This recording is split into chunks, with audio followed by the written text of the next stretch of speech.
Now joining us in the studio to discuss the direct impact of federal government's intervention fund on flood victims and the Ogoni cleanup is Mr. Taiwo Adewale, an environmentalist. Thank you so much for coming on News Across Nigeria. Good afternoon.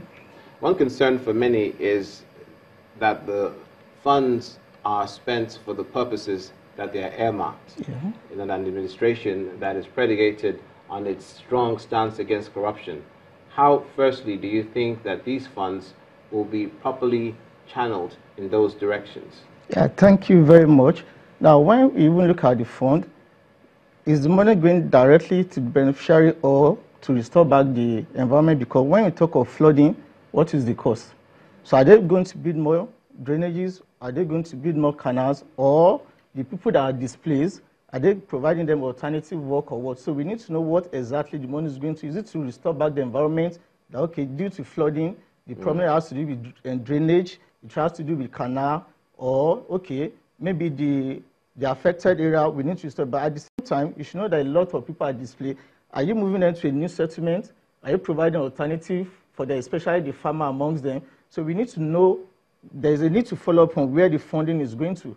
Is the funding going to the environment or to the people directly? Are they giving them the money that, okay, because you are being displaced, take this money? So specific targets. Exactly. So for what specific are they doing monitoring. Exactly. Okay, look at these images that we're showing you just now. Some of those severely affected areas.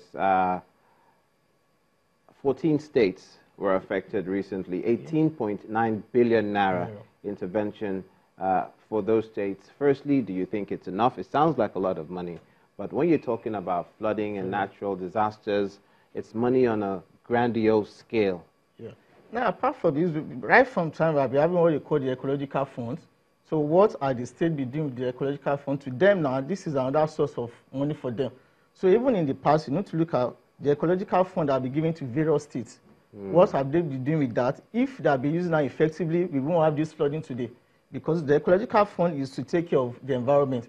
If that has been used effectively, we won't be having what we're having today. We're able to build more canals, we're able to build more drainage, and people will stop dumping waste into the canal, because once the canal is blocked, the water needs to flow. And there's something about 69,000, very good point you make there. Maybe we'll come back to it if there's enough time, but about 69,872 beneficiaries from across many states, including Taraba, Borno, and Plateau states. How do you think this is sufficient? Or you're going to go back again to your point that how do you monitor the money gets That's right. to the people? How did they even arrive at that figure? Have they carried out a survey that, okay, this is number affected? Because if you look at the federal government report, I think it's about 12 states and about 50 local governments. So all these targets, are they from that 50 local government? As at 2018 September, about 50 local governments were affected. So are they telling us this number are from those 50 local governments affected? Now, how did they arrive at that? And what exactly are they to do with that money? Because one thing is spending money on them. By the time you build the canal and you build the drainages, and the people still go back there to dump waste, anytime rainfall, anytime you have flash flooding, it will go back. So what exactly are they to do with that money? Right. Let's go to the Ogoni cleanup now. Let's look at the health and environmental impact of what they've been trying to achieve. It's a very, very gargantuan project. What do you think of? Is there any progress being made? Yeah, this is something that has happened as far back as 1993, the Ogoni issue, and it was in July 2nd, 2016. That's when they set up the hydrocarbon remediation committee and so. But up to today, what have they done? Even the UNEP report, the first thing on that report is provision of basic water. Do they have access to good water as we speak? How about the healthcare? Because even if you are going to do remediation, you are going to do cleanup, the people first. Because by the time you finish the remediation, who are going to live in that community? So the first thing is provision of water for the people. And apart from provision of water, you need to look at their health. Then lastly, people are being displaced. Most of them are farmers. What alternative job do you have for them? The oil company, do they have entrepreneurship work for the people? Because their major work is farming. Now the soil is polluted. The water is polluted. Even you can't plant. I remember some years ago, I was at Baramutu Kingdom. You need to see the oil flowing on the water. The deforestation, in fact, the flow.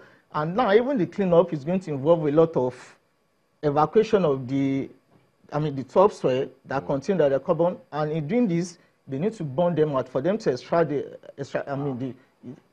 going to put them in form of an incinerator. They're going to apply tarmac to burn out. Even in the process of cleaning up, they're still going to have a little bit of pollution. But the main focus should be the people, the earth. Now they don't have good drinking water. And the UNEP report, the first thing on the report is provision of potable water. Are they doing that now? As far back as 1993, then look at the year 2016, we are still on this. And so far, the government, we have over 100 companies that apply for the cleanup. And out of the 100, so far, we have 21 companies now. But the 21 companies that are on ground, what are they doing? Are the people really feeling the impact? That is what we should be looking at. Because this has been long, 1993, only for you to wait until 2016 before you start the cleanup. Even the cleanup, we can't see it.